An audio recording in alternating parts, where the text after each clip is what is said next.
Oh, this episode of Cinema Swirl is brought to you with the support of our backers over at patreon.com/Cinema Swirl. $5 OTP backers get instant access to every episode of our monthly exclusive bonus show, Cinema Swirl, where Kevin and I review bad movies. And this month, in fact, right now, we've reviewed the logical follow-on to Rambo 2, Rambo 3. Yes, the one where he's in Afghanistan. If you want to find out why, then why not head over to patreon.com/Cinema Swirl, where you can listen to our review of Rambo 3 and also 80 previous Cinema Swirl episodes. And the recent ones are all videos too. If that sounds fun, patreon.com/Cinema Swirl. All right, let's get swirling.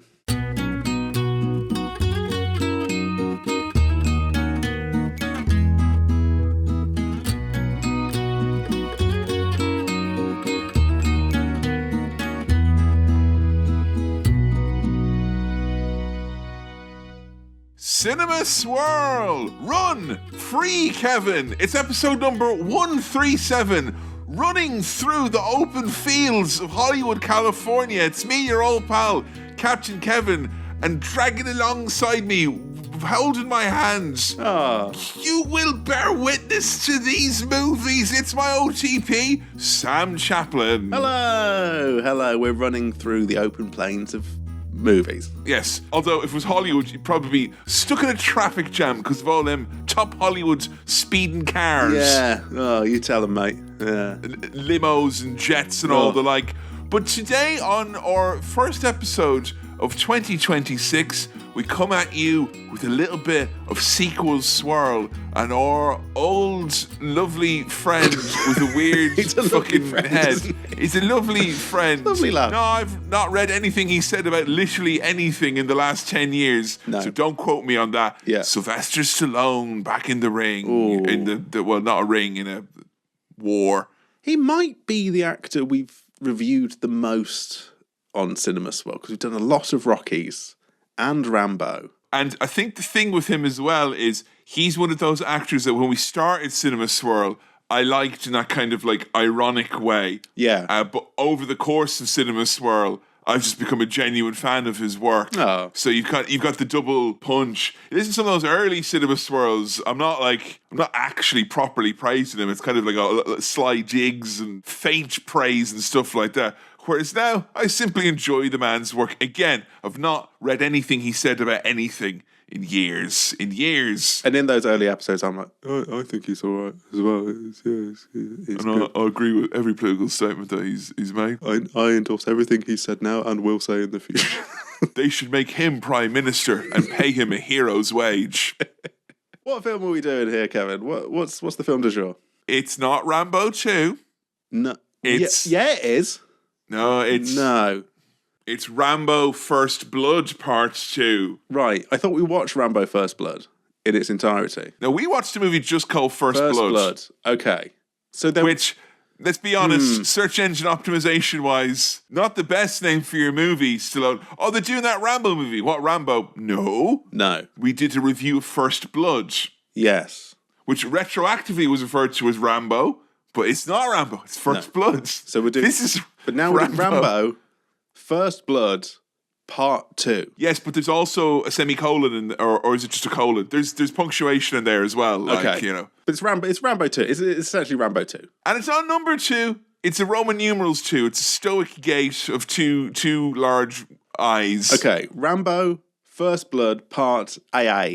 Simple as that. Yeah? You know? Okay, here we go. 2 eyes. We've all got them. And Sam, what do you remember / did you enjoy our first trip through the traumatized mind of one John Rambo, a.k.a. good old JR. Now, I did do a little sneaky re-listen to the last 10 minutes or so of our Rambo episode. Last 10 minutes or so on the drive home from work. It's always the best bit of Cinema Swirl, I think, you know? A little top tip, if you want to just speed run Cinema Swirl, just listen to the last 10 minutes, and we kind of recap it and talk about what we think, and then I give us a rating, and that's the whole thing. If you're one of those listeners who doesn't so much care about the podcast and more just wants to gather the data, you know? Yeah. Could be those people who do those nice Cinema Swirl letterboxd pages. They're just listening to the last 10 minutes. You think they're an ultra fan. They just collect the data. That's all it is. Yes, it's a numbers game. But on that basis, I gave it 4.5 star wipes, and it sounded like I really wanted to give it 5, but held back. Yes, 4.5, aka the Cowards 5. The Cowards 5 is what If Sam was handing you an Oscar, he'd go, he'd give it to you, and then he'd kind of take it back and then give it to you. Yes. So there'd be kind of an asterisk hanging over you. Like everyone remembers the Oscars where they kind of half gave it to him and they took it back. And I'm not really sure you deserve this, Gary old man. Well, it was Chris Tarrant giving the Oscars, wasn't it? He was like, well, we don't want to give you that. We're going to give you a BAFTA instead. Oh. I remember liking it a lot. I was saying that it wasn't what I expected it to be. I think I expected all-out action, and it was actually quite a deep portrayal of, there's some mental health stuff in there. Men's mental health, a hot topic. Yeah. You know? Do you believe in men's mental health? And I do. Yeah, it was a really interesting film. It wasn't all out action, but there was that as well.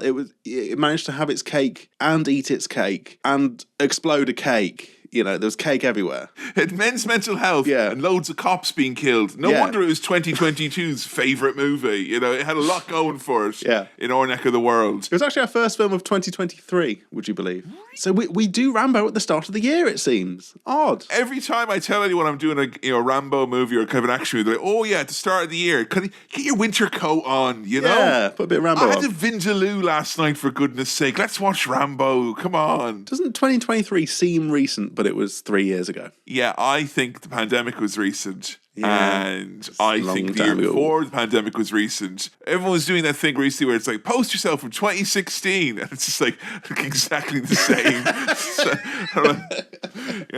I could have just posted myself now and probably gotten away with it, maybe, Can you give me a little Rambo recap? What happened in Rambo? Just to refresh my memory. Rambo, right? And it's odd because usually I like to end Cinema Swirl with a recap in the last 10 minutes of the entire movie's plot before you do your rating. But I really wish you had.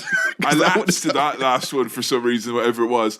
John Rambo was at the end. We always just went, okay, so here's what happened in the film. Look, when we shift to the AI episodes, you will get a nice bullet pointed list at the end, and it'll tell you right at the end as well. And we're not mad at you, and you did everything right. And that's on me. You did a very good job at listening to the podcast. Go you. And an emoji you think you'd like an octopus or something like that. Anyway, what happened in Rambo, brackets, First Blood? John Rambo was coming around the way and he was drifting through towns and he was getting, let's be honest, folks, the thick end of the wedge. Yes. He was basically given kind of like the treatment that the dude gets in The Big Lebowski when he shows up in Malibu, where it's like, stay out of Malibu, deadbeat, stay out of my beach, brackets, mountain community. And Rambo got treated very badly by the cops. Yep. They sent him off packing. He got arrested. He got traumatized. He went off into the woods. He went crazy. He laid traps for these men, and he started picking them off one by one. And then we sent the colonel, and he's like, "You've no idea what you've done. This man took down Metal Gear in Vietnam." Yeah. And they had to try and reach Rambo. And then Rambo goes to the colonel at the end. He's like, "Did you know in Vietnam used to fit right here? I first spit on me for the 4th of July." And then it was all very sad, it was very emotional. moving. Yeah. It was fucking emotional, man. It was good shit. And I'm very excited about watching this movie because Joe loves Sylvester Stallone so fucking much. She's obsessed with Copland. I think it is her favorite movie. And I think that Rambo Part 1... Copland, I know. It's the movie that killed his career. For a bit. Don't worry. Yeah. He's back. But it means that I will probably, over the course of the next couple of days, I will watch Rambo Part 2 with you. Yes. And then I will probably go and rewatch Rambo Part 1 with Joe. And then shortly after that, you and I are probably going to do Rambo 3 for Cinema Swirl. Yes. So I've got a very great meal ahead of me with my main course, starter, and dessert all lined up perfectly. You're going to be very full by the end of this. Very full. Of Lambo. So what was the fate of Rambo at the end of First Blood? Took him away. Sam, as they say back in the day, they clapped him in irons. Oh, yes. Oh, I like that. Yeah. Very good. That is good. Yeah. They clapped him in irons, took him away, but not without us all reflecting on our dereliction of duty about the brave men and women who served in the United States Yeah. Vietnam Well, they didn't. War. They didn't thank him for his service. They just hustled him along and said, "Fuck off," and that sent him snooker loopy. Basically, Snooker loopy. Yeah. I'm sick and tired of this brazen attitude you have that all snooker players are crazy. It's not true, all right? It's just true about most of them, but not all. Not all. Okay, but right. So in my sneaky 10-minute listen to the end of our episode from 2023, the heady days, you were talking about what people's expectations of First Blood were. Yes, and that when people think of Rambo, what they're actually thinking of is Rambo 2.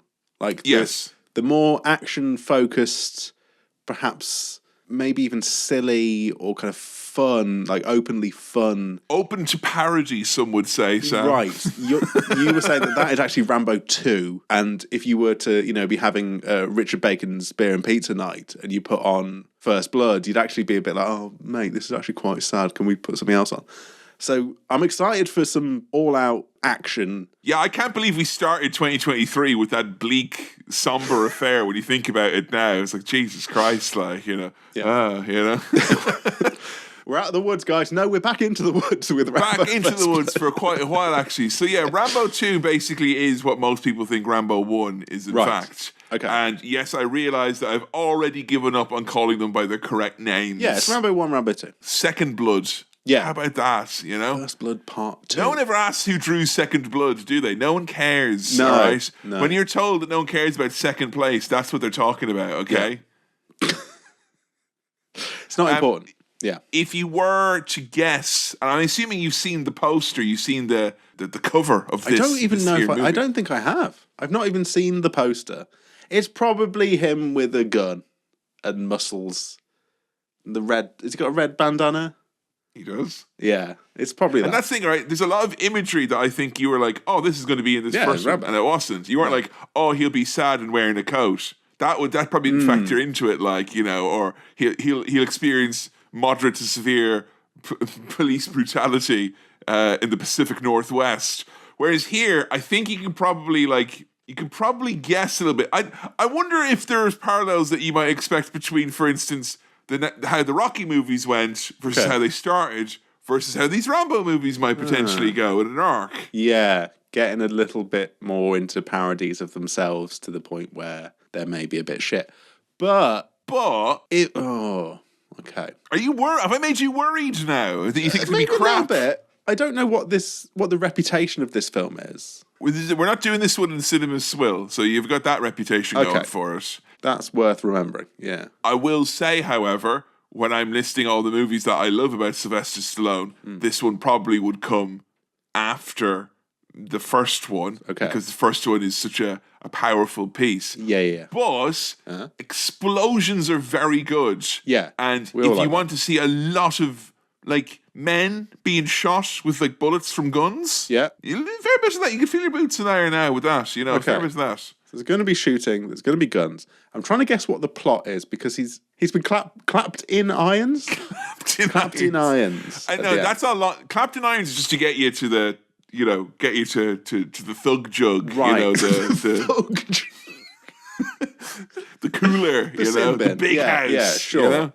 I wonder if he busts out en route, bursts out of the back of a cop van and he's just right back at it, just starting. He's going to go back to it. There's still a few living cops back who sprayed me with that hose. I'm going to fucking kill them all. Yeah, you can't keep them away. We're 85. We're mid-80s with this. Okay. So I think our previous movie was more of a rumination about post-Vietnam War. Right. Whereas mid-80s, I'm not sure what your political know-how about what the lay of the land was like maybe in the mid-80s in America. I don't know as much about that in America. He's not fighting in the Falklands, if that's what you think. No. What is he doing in the 80s? What is he doing in the 80s? What's America up to in the 80s? Oh, it's not some sort of Cold War thing, is it? We're not heading in that direction. A little bit. Okay. Spandau Ballet? Are they going to be involved? I think I'm trying to prepare you in some ways because you obviously really enjoyed the last one. Yeah. And you gave it a really good rating. However, I think if you just go in with that in mind. Okay. I mean, When you type in Rambo 2 into Google, one of the first things that comes up is a Reddit thread titled Rambo 2 is a betrayal of everything that Rambo 1 stood for. Nice. And let me tell you, folks, there's some convincing arguments there within. Okay. So I think that both things can be true, though. I think you might be able to enjoy this and still appreciate the original for what it is. Okay. I don't know how much weight John Rambo as a character and what he stood for carries for you, but perhaps some of his actions in this movie may in fact surprise you, given his treatment and general demeanor in the first film. Rambo 2 does not align with the core values of the John Rambo brand. Exactly. It's a shame this isn't set in the UK, because then I think my political 80s knowledge would come into play, and I'd be like, Thatcher would steal some milk from him, and then he'd shoot it out of her hand, and milk would go everywhere. I'd be like, then he'd free all the coal miners. Yeah, it'd be great. But in America, I'm not so sure. My knowledge there is patchy. Give me a couple of predictions of things that are going to happen in this movie. At the very least, you know that he's perhaps going to be involved in a bit more action. Yeah. And perhaps there might be a slight betrayal of the core values of his original outing. What were his values in the original, really? You didn't treat us veterans well. So fuck you, I'm going to shoot you all. And I'm going to shoot you guys up. Okay. Also, we give our lives for each other on the battlefield. There's a trust that's kind of a betrayal of trust and stuff like that, you know? Is he going to be brought on as a kind of super soldier? Like, wait a minute, this guy's got some real moxie. Let's us, the government, use him and get him on side to actually work. If we work. were to disguise the Russians as Pacific Northwest police officers and unleash John Rambo, delightfully devilish U.S. Army and government. I do wonder if he's like on the cop and government side in this in some way. I wonder if that's what happens. That would be a shame. Yeah. Okay, but I think we're going to get explosions. I think we're going to get Sylvester doing a bit more catchphrasey action stuff here, rather than emotional monologues. He might be perhaps closer to Arnie, maybe. Yes. Because there's quite a distinction between them, particularly in the writing and all that. Yeah. Perhaps we might be a little bit closer this time. But the way I view it is this, Sam, right? If movies are meals, right? Gunfire, explosions and stuff like that, those are chips. Yeah. And even though I might be telling you, you're going out to a restaurant that betrays the values of the last restaurant that you had a really great meal in. Sure. But there will be chips, like as many as you can handle. Yeah. Perhaps in some respects, a record amount of chips. You might still end up being like, you know what, maybe my core values ain't that big a deal. Okay. Now, usually chips are an accompaniment to something else, but I would say that on occasion, a big plate of salty chips can be enough. And that can be your whole meal, and you can be happy. I'm sophisticated. I actually had potatoes bravas for my dinner last night. I didn't. I just ate. It was just basically just chips. Just had chips, with a red sauce and a garlic sauce. That's all it was. Posh chips, mate, is what you had. Chips, posh chips. They're different shaped chips. That's all they are. Rambo would have real American fries. He would. No, what would he have? I don't know. He just shove a potato in his mouth and be like, "I fucking want to do." And he'd probably take the chips away from the police, and they're like, "Oh, now I'm really hungry," and then he'd shoot with a bow and arrow or something like that. You know? Yeah. I mean, he did. You know, he did fancy himself a survivalist and whatnot in the previous movie. Yeah. Will we see more of that? Will he drink his own piss? Yes or no? I want to find out. You know. Come on. Yeah. And if he does, will it impede the mission or not? Just swigging piss and shooting cops. That would be a great movie.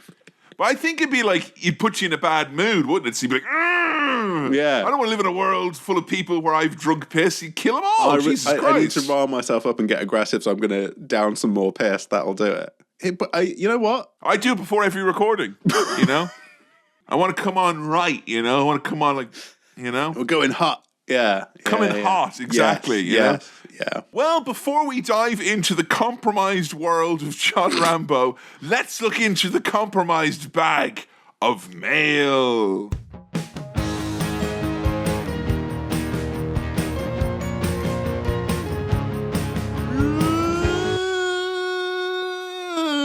Welcome to the mailbag. Thank you as ever for your questions, queries, comments, bits and bobs into cinemaswirl@gmail.com. That's cinemaswirl@gmail.com. Makes you notice, doesn't it? A bit of mail. Or the social or Patreon. But this one does come in from cinemaswirl@gmail.com. Our correspondence today comes from Ryan, who writes the following. Hey, gents. When listening to the Winnie the Pooh Blood and Honey Swirl episode, Kevin's rant about poo reminded me of his tirade against E.T. It seems he has a particular hate for anthropomorphic/mingin creatures. My question, are there any other mingin movie creatures he hates? If so, could he go off on them now? Warm regards, Ryan. What a question. It's funny, as soon as he said that, I was pretty hard on the Muppets. Yeah. Like, pretty hard. I've not looked at the comments on the Muppets episode. I'm scared because I think don't bother. Because I think in terms of comments, it's our most engaged with, but a lot of it is like, why does this guy hate the fucking Muppets? I did see someone say that it felt like I declared war on humanity. Okay. Yeah. There was some blowback, I will admit. Fine, I'm not, but look, what respect would I have with myself as a podcaster and a human being if I pretend? Like, what is more sad than someone pretending to like the Muppets? No, absolutely. I know it's disagreeable that I don't like the Muppets, but like, if I pretended to like them, that is like literally tragic. That is like, this is so fucking bad. Like, I'd say to Joe, like, you can have the child, but they'll never know me because I wouldn't be worth being a father. Right, yeah. That's what I'm saying. Yeah. And I won't pass on the hatred, okay? Well, just let your child discover Muppets and see what they think. So much for her to hate on her own. It's fine, right, you know? And now, what I will say, right, is that as soon as we start reading out the message, I was just like, I zoned out a bit. I'm like, oh, I hate Alf as well. Alf. Alf. Right, okay. Sure, yeah. Didn't like Howard the Duck much either. I didn't care for him. He was minging, though. He was nasty. And when we did E.T., didn't we do Mac and Me as well at the same time? Yeah, he was fucking, Jesus Christ. Yeah, not a fan of most of them, to be honest, folks, you know? Yeah. Not a fan of most of them, but I'm not going to manufacture outrage. No. I'm in a good place. I'm fine. Yeah.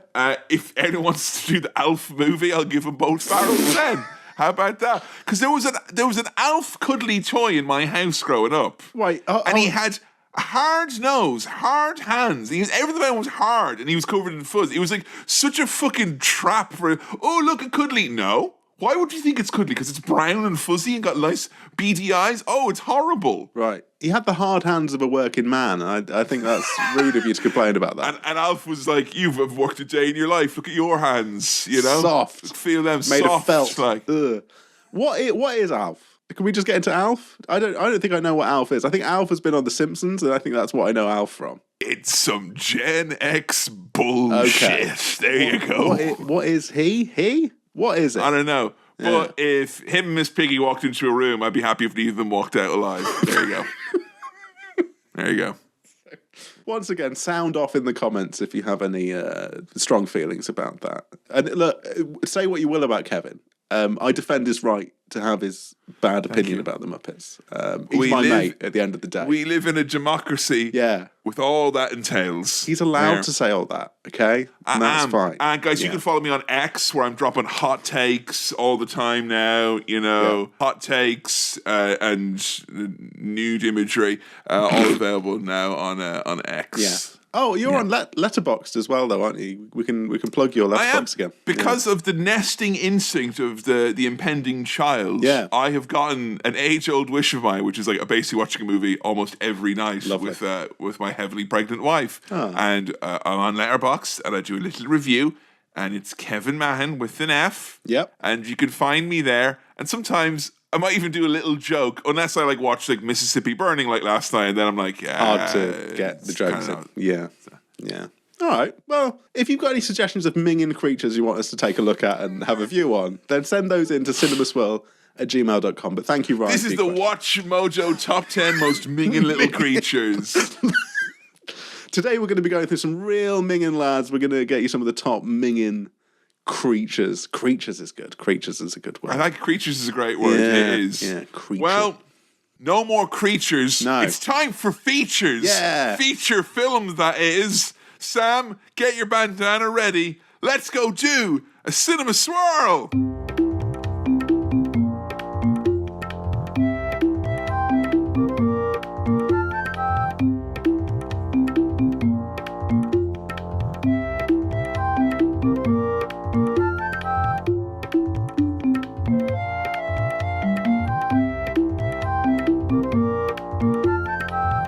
And we're back. Sam, initial gut reaction, part 2 to Rambo First Blood Part 2. That was exactly what I expected it to be, and what that was meat and potatoes. There we go. Potatoes. Meat and potatoes. Meat and potatoes. Bit of gravy? Meat and potatoes. Salt. There's salt. There's salt. Gravy's too fancy. You know, none of that gravy stuff. Just meat and potatoes. So you wouldn't say this was housed in a short crust pastry or anything like that. This is a meat pie, you're saying now. This is ham and baby potatoes, I would say. Oh, Jesus. Thick ham. Fucking awful. Wait, no. I liked it. It was good. I'm not sure what I meant, but good. Yeah. Well, you just pick a less controversial pie. That's all I'm saying. Like, you know. Well, there's no pie. It's just meat and potatoes. It's just meat and potatoes. I'm picturing a plate. There's meat and there's potatoes, and that's okay. Really, it's steak and chips. It's steak and chips. Right, let's go again. That's a much... No. Meat and potatoes and steak and chips are not in the... You can't go and be like, you know, you're eating potatoes and steak and chips. That's a treat, Sam, in this economy. Come on. It's technically the same thing. That was what I expected it to be. Straightforward action, for better and, in some cases, for worse, I would say. When you say it's what you expected, it's what you expected from this movie, but also, in essence, I'm assuming what you expected of the last movie as well. Yes. This is Rambo. Here we go. This is Rambo, basically. Yes, check your preconceptions at the door, then remember to keep your ticket with you and come back immediately and bring them with you. It's like if you go into a restaurant and you check your coat and then you realise, it's a bit cold in here actually, it's a bit breezy. So then you sit down and you have your meat and potatoes and you've got the good car coat on you, you know, you can't, you know, you get in there, you know, get stuck in. Yes, that's where we are with Rambo First Blood Part 2. And I'm assuming the meat refers to the topless, dare I say, non-stop topless nature of perennial hunk Sylvester Stallone, and the potatoes, I'm assuming that's like bullets or knives or explodes, something like that. Yeah, not put it through. You know? We literally started on a kaboom in this movie, which is, you know, that's get my attention. You know, bring me in. That's a real statement of intention, isn't it? Like, here we go, bang, it's Rambo time. Come on, we're off. But then I was sort of a little bit like, oh, wait a minute. It's like I guess a mine, and there's prisoners cracking rocks. Hunks cracking rocks. Yeah. And that's a bygone era. I don't think, no matter what part of the world you're in, I don't think you have rounded up the exclusively extremely fit physical men and made them crack rocks in a quarry and called that a prison. Like, these days, it's people like fucking eating vape pens and you know, selling themselves into sexual slavery for a Cadbury's cream egg or something like that, you know? Look, I know that... You don't have a bunch of hunks cracking rocks. Sean Bean's not cracking rocks when he gives you a look behind the scenes in a British prison. No. And look, I know this happened, and this is reflective of some truth here, and no offence, right? But this is a kind of Warner Brothers cartoon version of what prisoners do. This is like that, you know. Yeah, in the way that like a Looney Tunes version of a circus always involves big men hitting down tent pegs with a giant sledgehammer. It's that. Those men are criminals and they must be sentenced. Would you call this hard labor? Yeah. Is that a sentence? Yeah. Do you think there's some flexibility with that? If like you can be brought in and be like, right, you know, you've been sentenced, you know, to 10 years. Or is it 7 with hard labor? Do you get like kind of a buffer if you opt in for the hard labor? Is that a thing? Like, I thought you were going to say, is it like, and then is it 10 if you do soft labor and you like retrain in cyber, and you do a bit of coding. Yeah, like obviously, when Sam and I go into the penal colony, the hunks are off cracking rocks in the quarry for hard labor, but we do a special prison podcast to be played over the canteen speaker. Yeah. Soft labor, additional sentence. Yes. More time for doing that. It's like, when you go into prison and, like in Les Mis, the rest because you started a podcast that no one wanted to listen to. I stole a loaf of bread. So, you don't kill anyone in prison. Don't join a gang. Don't do drugs. And don't start podcasts, no, that's right? the worst thing you could do. It is very clear what's happening in this film. It's quite direct, which I do like. I think the previous film was that in a way, but went in some directions you wouldn't expect. This is like, he is in the prison. He is muscly and strong. The government is here to tell him what to do. What's that man with the beret? Has he got news, perhaps? Has he just come to check in on his mate? Some friend Troutman he only comes up when he wants a mission, Oh yeah, call me when you want a mission. Don't come visit me on my many other days in prison. I think, is it safe to say that the nature of this movie, and obviously you haven't seen it yet, but also the subsequent Rambo movies, have actually, I think, lifted up the reputation of the first Rambo movie. Yes, because I think it's that very expectation of what you have because of the subsequent. And I think that's with Rocky as well, where it's like when First Blood came out, I'm sure everyone liked it. But I think people might like it more now because lots of folks probably sit down to watch it expecting it to be this. Yes. Whereas I think the opposite is the case now almost with this, where, like, I'm not saying there's not a heart or a brain in this movie, but they're very small organs indeed. Yeah, there's less of those than there were in the first one, for sure. And I think that's by design, and I think that's okay. Less organs, more tissue, more muscle, more sinew. Yeah. More connective tissue. And I'll tell you what, John Rambo, handsome lad, isn't he? Looks good. Big, strong boy. Stanley Stander was immediately up because there's a police dog. But yeah, the Colonel's here, Troutman, to basically just give him a way out. We spend like 5 seconds on Rambo. They are so quick here, yeah. And this thing, right? I love, you can probably tell this, you listened to this podcast for a while, but I have such a soft spot for prison movies, prison plays, prison TV shows, anything with prison, I'm like, yes.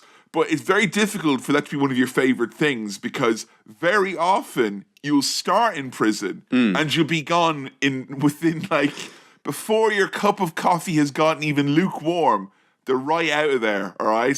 Prison, it's either going to be the whole movie or like 2 minutes of the movie, all right? It would have been fun to dwell a little bit on Rambo in prison, but no, blink and you'll miss it. He's out. He's on a mission to free prisoners of war in... When we left him, right, he was broken, right? He was broken.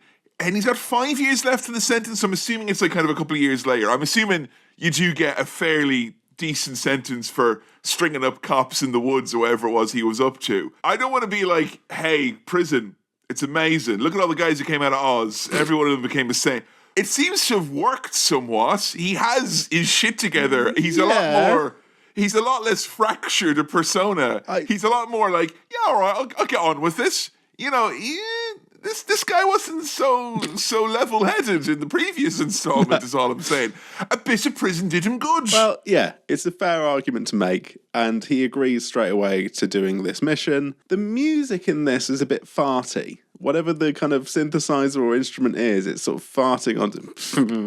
It's kind of. I was thinking about this because it is like when it kicks it up, it's like it sounds like it's going to be like that proper racist Asian knockoff synth type of thing where they were, the type of music that would play in a Chinese restaurant where bad guys frequent in a movie in the 70s. Yeah. It has a little bit of, it has that kind of Sega Mega Drive stank to it. It's got a little bit of Shenmue to it. Yeah.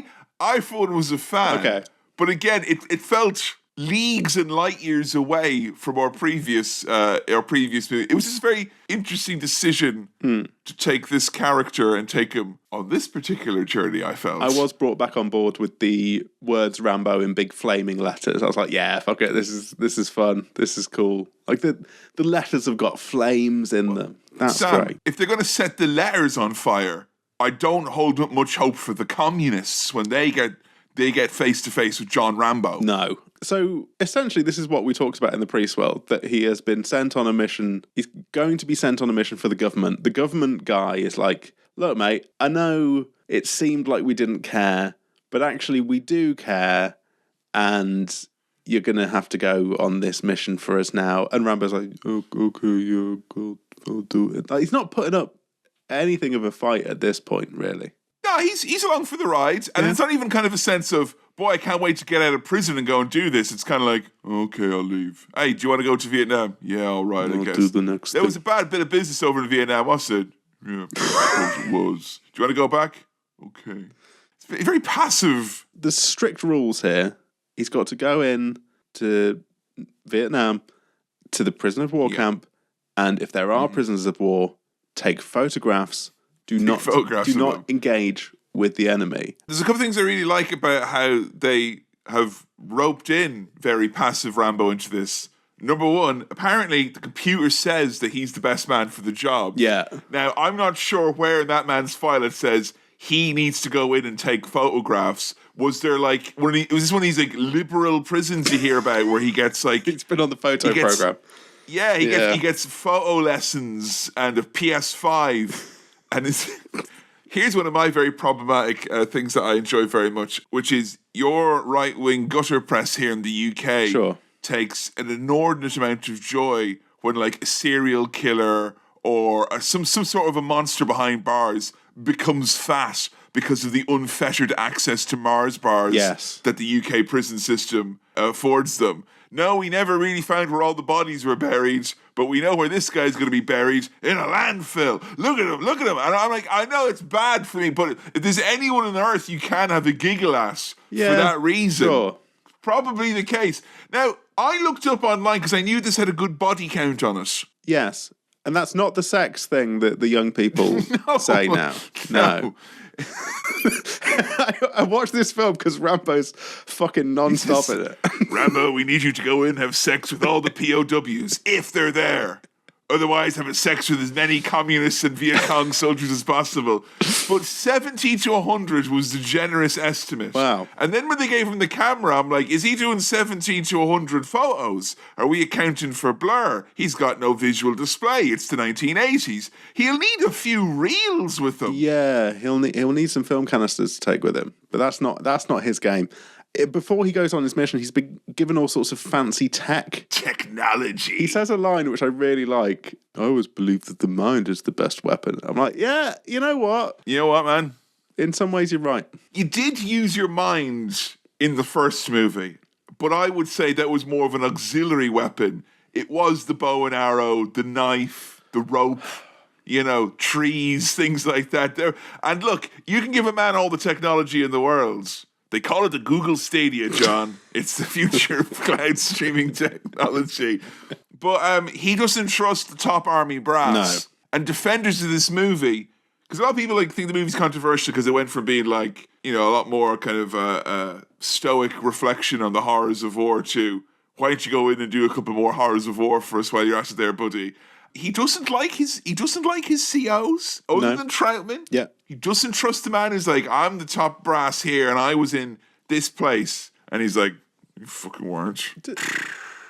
Does this feel a bit like Bond? Or am I going Bond bananas? Like, he is a little bit like Bond. Sort of getting all the tech and being briefed on the mission, and then off he goes to an exotic location. Don't invoke summer in the cold dark of January, Sam. I would ask that of you as your friend and confidant. Yes. This film doesn't hang about. We're 12 minutes in to the film. We got 100 people or 70 to kill, or pictures to take, Rambo's on the plane. He's on his way. Immediately, things fuck up for Rambo. He tries to parachute out of the plane, and the parachute gets sort of stuck on the plane. He's kind of like dangling off it, all stuck. How much of like Metal Gear Solid or Hideo Kojima stuff you've played or have been privy to over the years? But there's a whole hell of a lot of Metal Gear, I feel, in this particular bit of business. He does get himself out of most situations with the knife. Yeah. And I think the technological advancements of the 1980s mean that he has a particularly large knife. Yeah. Which gets him out of there faster than any crew of airmen could potentially hope to. They also had the very iconic line around this point, which felt like it was exactly said just for the poster. What you call hell, he calls home. And I feel it's incorrect to refer to Vietnam, the country, as hell, or to say that's where John lives, because he doesn't. He doesn't live there. He lives, I think it's Seattle or somewhere, or Washington. It falls apart under scrutiny, but it sounds cool on a poster. I feel as a top army brass, you can't get away with saying things just because they're cool if there's a connotation there. They've got paperwork to fill out, Troutman. If you're writing down, home is hell, brackets Vietnam, no, he won't get his P45 then. The knife conveniently cuts away all the fancy tech equipment. Like, when he frees himself, he's also left behind all the gadgets and gizmos and boffin tech. He's just got his knife, his bow and arrow, and his wits. And you know what his wits he's got? And he also has one of the most richly defined senses of calm and chill about him. Whatever mindfulness app John is on, it's working because he is cool as a cucumber for a very traumatized man going into a mission that feels like it stinks to begin with. He's pretty much fine, you know? Kevin, if the mind is the best weapon, how do you sharpen that weapon?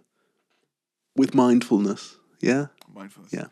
That's why our new sponsor is Whetstone, the mindfulness app. Right, yes. Where you get your phone and you rub your head against it. And it plays a horrible grinding noise it really goes through you. Yeah. And then there's an ad in the middle of the grinding noise, but you can pay us an extra tenner to get rid of it. Yeah.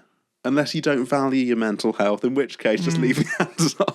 Yeah, let's leave it then. Otherwise, just leave it. I'll tell you what.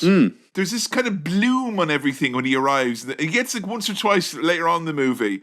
And the best I can describe it as is, if you ever played Oblivion on the Xbox 360, there's this kind of like oversaturation of light during the daytime bits in Nam. Yeah. Gives it kind of a mystical quality. I know what you're saying. I was just enjoying Rambo, like, climbing up stuff, running through stuff, grabbing a snake. That was nice. He hits the ground running, Sam. You know, he knows what.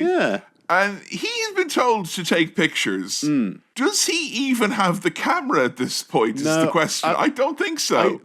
That might have actually been a thing where that was in the tech bag that was cut away with the knife. They get angry at him later for not taking pictures, but like, he probably doesn't have the camera. Sam, I've always said the mind is the greatest camera of all. Yeah. You know, a good recollection is as good as any photograph. True. I agree. He has found someone and he's tailing them. But Kevin, it turns out it's a woman. He was told not to kill people, right? Yeah. The first person he sees, he's full on throat hold. Look, you have a knife like this, you're ready to fight. Yeah. You have a knife held up over your head with the downwards motion. You're either a 7-year-old or you're going to definitely kill someone. Yes, but no, this is the agent, the intelligence agent that has been Colonel sent. Bao. Yes. I will say, not for me to throw stones at a movie from the 1980s or cast aspersion on President Ronald Reagan's favorite of the Rambo movies. I think she's the only woman in the movie. She's so bad. She is such a badly, whatever the opposite of a richly drawn character. Yes. She's a poorly conceived caricature. Like, the actor's not bad. No. It's the writing. It's the fact that she has this very particular way of speaking that's meant to convey her foreignness or whatever. Yeah, I know what you're saying. But she's also so well spoken and so polished. She doesn't use auxiliary verbs or plurals, but everything else is perfectly enunciated. Yeah. And it just feels so like an 80s idea of a foreigner. Well, you know? Again, this comes round to her feeling a bit like a Bond girl type figure. Yeah. You know? But like, if this is in the 60s, you could kind of go, all right, this is the 80s. And he doesn't even have sex with her, man. What's going on? Yes, the Viet Cong very rarely use auxiliary verbs or any plurals, which is why you won't mind if I have sex with you multiple times. The word sex is horrible in that voice. Sex? What's wrong with Sean Connery talking about sex? I have sex. There's a little bit of her saying, you know, oh, you didn't expect a woman, did you? And But he's not James Bond, so he's sort of like, well, it doesn't matter. There's part of me that kind of likes that he doesn't gel with that James Bond setup. And it's what, like, I will say, Sly still tries with whatever the script is to play it like that character. But, like, he has to do quips. Like, she's like, where were you? Where was your drop-off point? He's like, I got a little, what's that, Sly? I got a little hung up. And he's not smiling. She's not smiling. No. No one's having a good time. Why do the quip? And no one died. Like, why even do the quip? Come on. The vibes aren't there in that way. They're not, no. This is, if James Bond is aura farming, Rambo here is salting the earth to prevent any aura from growing. Any aura crop being grown here in the future. They need to go upriver, and they're being taken upriver by pirates, I think. Pirates. Yes. Disregarding Christa Berg's advice, they in fact pay the ferryman to go upriver. Yeah. And I'll tell you what, Sam, they'll give anyone a beret these days. Back in my day, right, a beret meant something. It meant you were top army brass or a kooky girl in 2008. Whereas now, just some lad with a boat. Yeah. With RPGs, they give him a beret. What's the rank? What's the rank? It's confusing. Do you even know any Smith songs? Have you ever danced in the rain? No. He's giving Agent Bao his little life story, and at one point mentions, I'm expendable. And I was like, oh, he was in the film The Expendables, I think. He also wrote and directed it. Oh, he okay. Did. So he, like, Sylvester Stallone will remember this when he said that line. He was like, yes, that's a good thing that I can maybe come back and when Stone Cold Steve Austin broke his neck during the filming of that movie, he was like, in fact, I am expendable after all. You can be the top dog and you can still be very expendable, it turns out. No. So they've made it to the POW camp. Rambo is sneaking in with weapons, not cameras. No cameras. No cameras. Get the camera out of here. He's got no intention of taking pictures. I found a lot of this sequence and actually some later sequences where they are in a similar like nighttime bit. Yeah. I don't know, because I watched this during the day and the sun was up or whatever. But like, you can show darkness in a movie and it'd be a little bit more legible than this. Because I was literally like, huh? What's going on there now? Just while he's not taking any pictures because you couldn't see anything. No. And it would be very unsubtle to use the flash when trying to take spy pictures. Hang on, it's an automatic flash. I ain't got no control over it. And we are on the precipice of the killing beginning, you know? Yes. You found the POWs, which makes me feel like someone's got to pay the ferryman. You got to pay the price for getting these guys prisoner of war style. And many knives and arrows are drawn. Most of them end up in the chests and heads of various Vietnamese men. Yeah, so the POWs are there. They're all covered in, like, rats and spiders. And then there's one guy basically crucified, it seems like, kind of, like, tied to a big kind of X. Anyway, he's breaking that guy out. And in doing that, people are getting arrows to the head, knives to the bits and bobs. It's very quick to not dwell, I guess, on the POWs. Yeah. Because you have the bit before this where he's talking about, like, kind of, there's a different war going on. It's kind of like a quiet war. A war against the people who went over there and they came back and it was a different kind of war. And it's like, I don't think it's taken as read, like, what the POWs are experiencing. How long have they been there? Like, because you get elements of it later where they're like, oh, it's just kind of a publicity exercise for political reasons. There may not even be any POWs there. Yeah. So I thought that was kind of an interesting element of it. But, like, they are basically, like, if you ever played any sort of, like, of a top-down, like, Contra-type game, or, like, a kind of a side-scroller shooty arcade game for around the time. Yes. And there'll be, like, a man in a cage going, help, help. that. Yeah. Like, Rambo gets a one-up and some, and a chicken from this lad, but that's about it, really, in terms of, like, the depth, the story. Like, they don't care to tell you, or they don't really care about that. And there's a lot of times, I think, in the movie where Stallone is saying things, and then the movie is like, yeah, but we're not doing, or we don't care about those bits as much. Yes. Anyway, here's another knife through the noggin. And that is fun, don't get me wrong. Look, we love knife through the noggin, but we maybe wish that some of the characters could say anything with any kind of depth about their experience I like a knife in the noggin sound, but I think if you got a big wheel of cheese and you threw a knife into it in the same way, I think I'd be similarly entertained. Oh, yes, actually. Yeah. Right through the wax. And the wax is like the skin, isn't it? Yeah. You know? The wax is the skin of the cheese of the head. The pirates that had transported them upriver have actually now sold them out to the baddies. And it's very tense for a bit, and then Rambo kind of, just fully fights them off, shoots the shit out of them. 2 boats worth of bad guys perish imminently is basically what happens. One lad essentially just doing all of his business. It is a fun sequence. It's the great, there's a lot of proper explosions. Yeah. They really fulfilled the explosion budget on this one.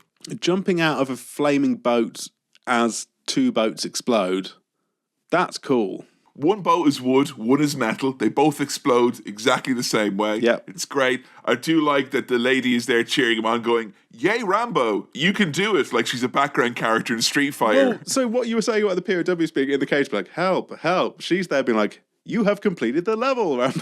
Like, well, she's just sort of there to... I figured there'd be a big arrow beside her to show that you go into this next, you go down here now. You're going down to this, there's a subway level now, would you believe? It's very Sega Mega Drive, this film. Yeah. Yeah. Oh, and it inspired so, this is one of these things where it's a load-bearing movie. You take this away, I think there's probably 40% less video games get produced over the years. Yes.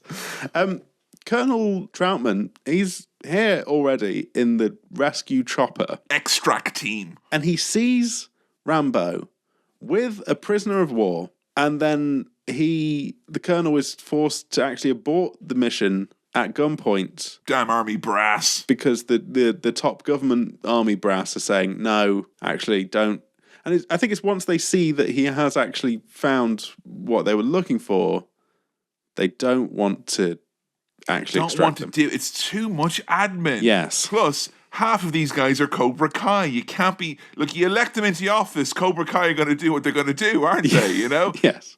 So the chopper just turns around and leaves them behind. I do like when Troutman confronts, I think it's Murdoch is the head bureaucrat.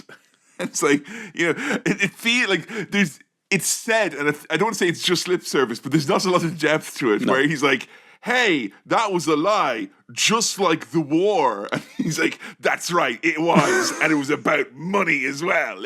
So the issue here... Beautiful money. ...is that if there are prisoners of war, then billions of dollars will have to be spent on extracting reparations and to get them back. Yeah. And they're all expendable, just like Rambo. And Rambo, for his sins, has now been left behind enemy lines, trapped in Noel's house party. I did like that Murdoch referred to these prisoners of war as a couple of forgotten ghosts, and Troutman's like, men, goddammit, these are men who fought for their country.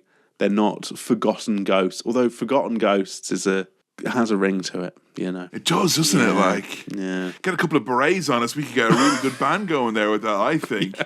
I think Rambo's experience in the slime pit is really, really funny. Yeah. It's really smelly. They seem to they've made it's the world's sickest Minecraft build. They've got kind of a sluice set up so the pig shit goes in there. But the leeches are still very active and very well looked after. Now, look, I'm hesitant to make light of any of this because I know it is in some ways based in maybe some fact somewhere. But him in this slime pit, basically, just this swamp, when he's just sort of chained up there. But you just see his head and shoulders, and he's kind of he looks so glum and sad. And it is like the end of an episode of Get Your Own Back, where someone has been gunked. I thought my child arranged me to be on this TV show for fun reasons, I didn't realise that I was going to be publicly shamed. Oh, I'll tell you what, that child of mine, they better not be thinking about getting their own back. And if they are, it better not be in a publicly funded public environment like that. No. Now, Kevin, the Russians are here. There's Russians now. Really? Are we to assume that the evil Colonel Podovsky is a no good Russian? And there's like it's so layered and it's stereotypes, which is so funny, where it's like, wow, we're the bad Vietnamese guys. Yeah. But obviously we don't know what we're doing, despite the fact that we drew to a stalemate over decades of war or whatever it is. Yes. Here are the real baddies, and they're all there in their pristine uniforms, like, hello, I am the Russian colonel, and you won't be escaping this slime. It's very like Get Your Own Back now that I think about it. You won't be escaping this slime pit anytime soon, Mr. Rambo. It was horrible, the Russian guy kind of slicing off the leeches from Rambo's skin. That was not Let very them nice. have their meal, Once they're full, right, they come off naturally. Okay. So just leave it, man, And look, you might as well leave him in there. He's up to his eyeballs in baked beans. He's probably going to raise at least $3,000 from NCAP, so leave him at it. Rambo's not complying with these Russian jerks. He literally says, fuck you. So you get zapped. You get zapped for that. He gets fully zapped. Zapped. He's getting... Get the hot knifed as well. Not the fun kind. No, but I would say him being tied to the electrocution rack is a good excuse to show off the muscle rack of Yes. Sylvester Stallone, topless, sweaty, and kind of convulsing. It's I think the pig shit has kind of acted like a lubricant, and like kind of the way the bodybuilders will put on a lot of dark tan and oil. Yeah. And I think because this is quite greasy pig shit, it actually ends up giving them good definition. It's a real sheen. Yeah. Yeah, Nice. so I think if you head down to the Arnold Classic, you'd throw your opponents off the scent, quite literally, because you'll be all looking immaculate. They'll probably be getting sick, Plus, the leeches will get your body weight down. You'll make weight easily that way. Does he have the scar from the hot knife in future movies? Does that become a Rambo think so. thing? Yeah. Okay. I feel if you put a red hot knife in my eye, I'd admit to anything that I didn't do. I'm not sure what they're hoping for here. Yeah. Just kill him. But the Rambo, they don't actually threaten his eyes. But when they threaten the prisoner of war's eyes in front of Rambo, that's when he gives in. Because he's an honourable guy. Make him radio the base. Yes. You want him to do like a call in, essentially. And he does this to threaten top army brass. Yes. This is a little bit, because he knows he can get out of this at this point, surely. He knows somehow through his Rambo powers he can escape. He's got it in him. This is sort of like, have you seen that clip of that guy who won Who Wants to Be a Millionaire? And on the ring it up, just ring let you know that I'm about to win $1 million or whatever it is. Yeah. Fuck you. He's using his lifeline here to sort of say fuck you to Murdoch and say, I know you abandoned me, I'm going to fucking come and get you. And then does Rambo stuff and breaks free of his torturers. And there's an arrogance, a cockiness there. Yeah. Also, interestingly, if you were to mathematically plot that clip from that Who Wants to Be a Millionaire bit, the polar opposite of that is the guy who lost on Great British Bake Off several years ago who went, oh, and they had his name out. Quiet confidence, loud desperation. Oh.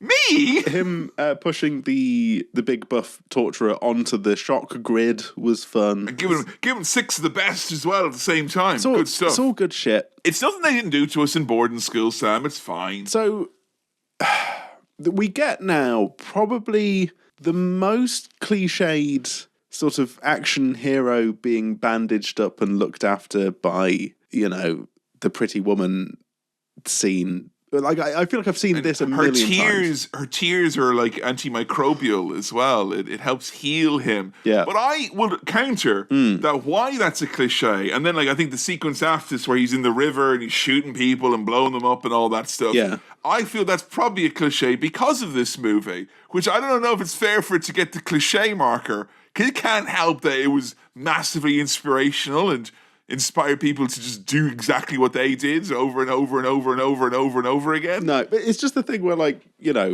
your action star has been shot to bits, but then when he's being bandaged up by a woman, he's like, and it's it's all quite tender. Anyway, he can be sensitive around her because she's a girl. Yes, and they've got no chemistry at all.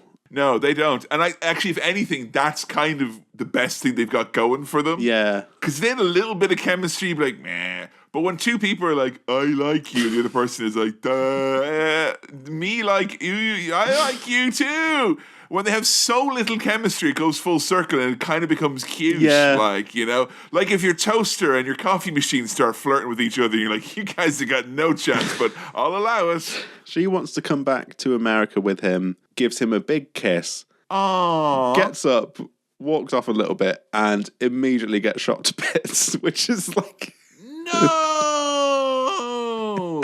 And he's like, don't worry, we're going to go to Disney World. No! Now, I think that it is this moment that's meant to, like, uncork him, where he's like, now Rambo's back. Yeah, he's gone full Even Rambo. though it's a completely different Rambo than you remember from the other movie. New Rambo. The Rambo from the future is back now in the past.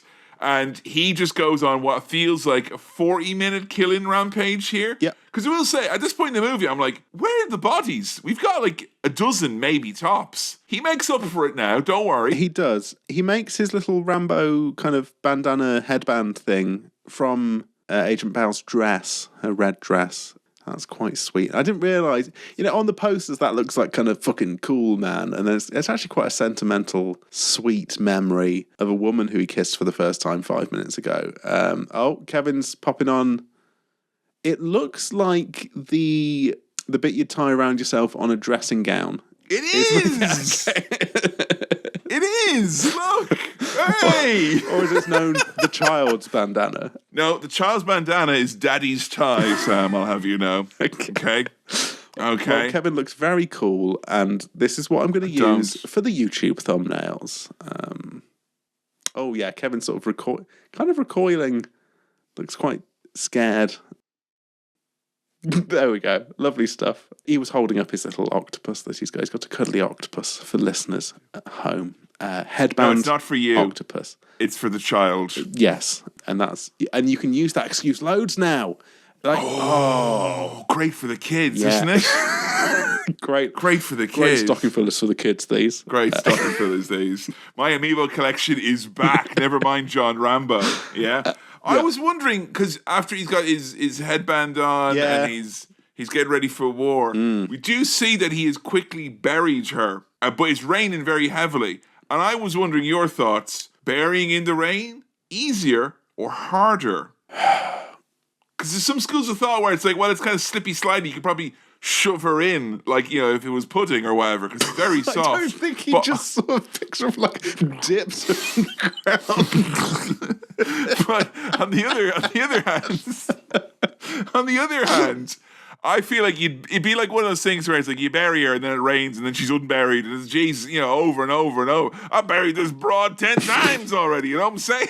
I think it would be both easier and hard. I think like you would be able to get a spade in easier, but the dirt would be heavier, wouldn't it? It'd be kind of... And also, your welly would get stuck in there, wouldn't it? Yeah. You need wellies first, what we're saying. Look, he won't be burying the bodies of the other corpses that he's coming across. There will be simply too many and not enough earth. Basically, get more of your routine violent Ewok stuff. Yeah. A lot of people getting hurt, a lot of people getting shot, a lot of quick cuts. Yeah. So quick that some of it loses its suspense almost. Because like the fact that he covers himself in chocolate ganache to dive out and kill someone, that's very iconic. Yeah. But that like happens like like there's like 20 things that happen. Yeah. It's like you're watching his TikTok account. He scrolled on and then he's doing this and now he's doing this. And I didn't feel there was much cohesion on his killing spree, so to speak. No, but it is satisfying to watch Rambo killing Russians in the rain. I think that we can all agree on. Look, Zelda has done it a lot and Rambo did it first. Bomb arrows are fun. Oh, okay? The little bomb attachment for the arrows. Yes. Now, if you get your grade 6 in archery, you get to use those, but we never quite got there, did we? Being able to cause a big explode, like to be able to blow up like a fucking lorry with a bow and arrow, that's fucking cool, man. Yeah, it blows up, like when you run out of people and you start blowing up their Jeeps. Yeah. You know? That's a proper killing spree right there. Like, when you're getting to that point in GTA when you're shooting so much, like, I'm going to go after the cars, the people.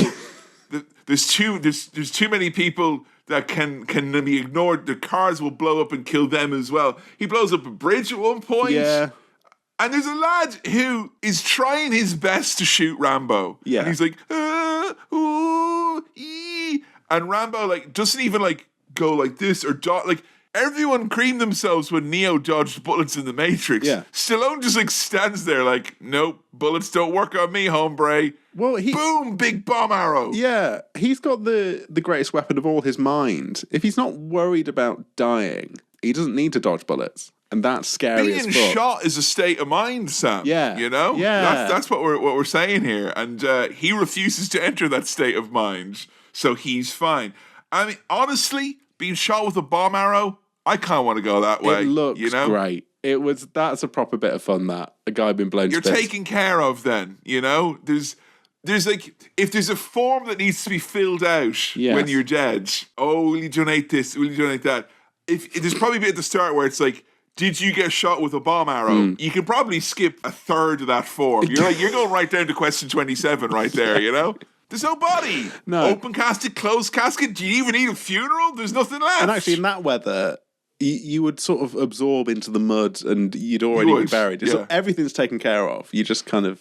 Just get a bag for life, put a couple of shovels worth in there, stick that in the ground when we get home, all right? It'll be fine. So, that guy's dead. I think, Kevin, a helicopter kind of blows up a waterfall. Am I making sense here? Yeah. Yeah, and they do it in kind of a Donkey Kong style, which would have been popular at the time, dropping a giant barrel from up on high. Yeah. And he gets in a chopper, and the other guy's in a kind of, let's honestly call it what it is, a sexier chopper. Yeah. And he's topless. You get a topless chopper chase. Yes. Which is rarity in movies these days. Top off the chops. No, it doesn't work. When does he get into the chopper? The chopper goes low. He comes... He gets in. He gets in. Commandeers. He throws one lad out. Tosses that guy out. Then he's now in charge of the copter, blowing lads up. He is a natural at this, right? Because he both pilots this chopper, but is also shooting the guns at the same time. Yeah. So you get like shots of him like, while he's shooting the chopper. I wish the chopper shot arrows, personally. That would be fun. Personal preference. This is very like video game, just fucking get in whatever vehicle you can and cause as much destruction as you want. It's kind of a weird But there would be, thing. In a video game, a little bit of downtime between blowing bits up, you know? It's like, if someone's Twitch stream highlights of them blowing everything up on Just Cause or whatever it is, it's quite a frantic sequence, this. And it left me wondering, gee, I hope there's no more POWs down there where he's blowing everything up. And then it's like, oh yeah, they are. They're over here. Next to the bit he's blown up, they're fine. Don't worry. We don't know for sure that he hasn't sort of accidentally, squashed a few. There might have been more than one chopper's worth of POWs. He wanted to bring every living man home. Yes. It didn't say anything about killing a few along the way. No. So he's freeing them. He's sort of getting away, but then in pursuit is the big baddie Russian, the guy who was cutting off the leeches, the kind of snarky, evil, clever Russian guy. Now, I always thought the idea of around this time was that the USSR, the Russians or whatever it was, were spread thin. Their technology was decaying. They're just in the big bad final boss helicopter with like 20 missiles being piloted by the evil bastard you saw earlier. Because, hands-on leadership. I like how straightforward this film is. You don't need to really concentrate on what's going on here. It's quite plain to They see literally have a face-off, like, chopper to chopper. Like, they're going to, do a chicken. Like, And he plays possum in his helicopter. He's like, oh, I'm actually dead in my helicopter. Psych RPG. Wabam. Yep. Big explosion. And look, you might think you've had 19 explosions in a row there. Is the 20th kind of... No, it's still really fun because it's the big baddie blew up, didn't he? He did blow up, and that was nice. He did. So that's Rambo's mission done. He goes to the base, and he hits one of the lads who was piloting the helicopter that abandoned him. Then he goes into the building and shoots all of the goddamn computers. Fucking hate that shit, man. Yeah. That's quite...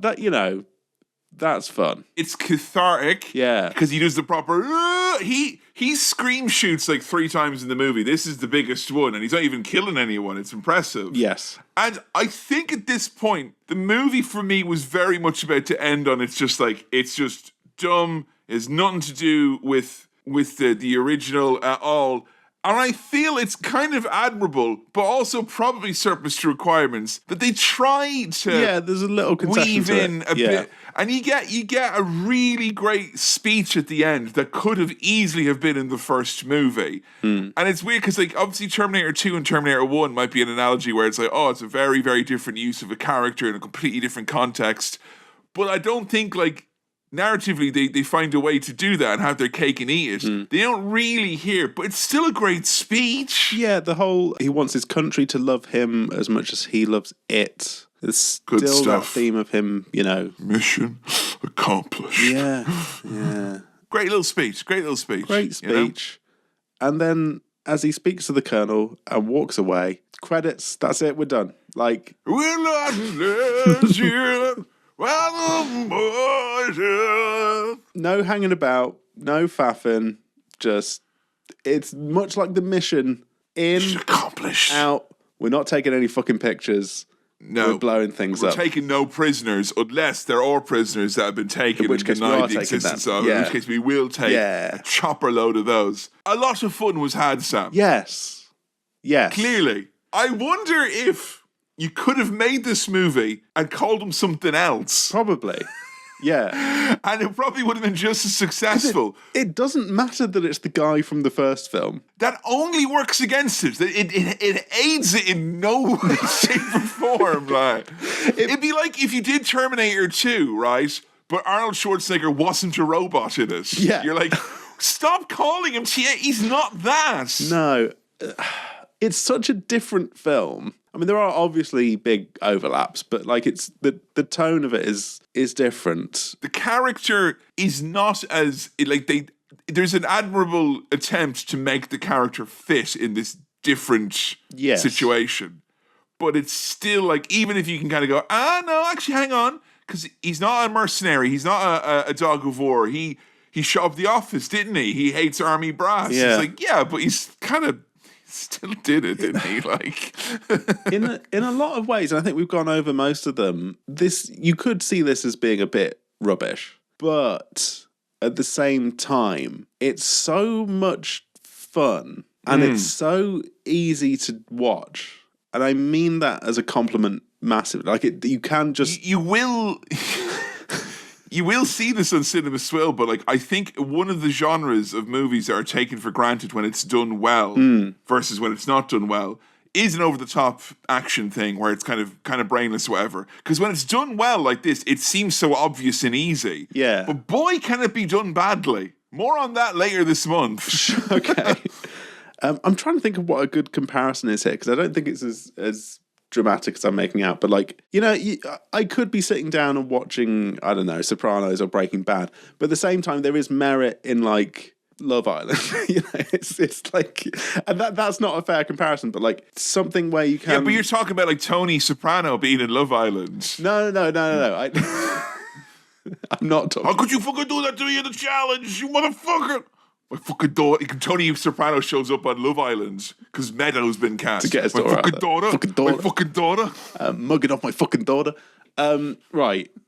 It's just straightforward action movie stuff. Does it change the first movie? Does it make you like, does the first movie lose something because of what this is? I guess that's the main thing, I think, because I would hesitate to show this to anyone who I really wanted to enjoy, like, Part 1, which I think is a near perfect movie in my mind. So I think it doesn't change anything now. I think it probably did then, and it does make me kind of want to rewatch First Blood and kind of remember what that felt like, because I think I think doing that might make you like this less. Yeah, probably. And I'll just keep going back and forth.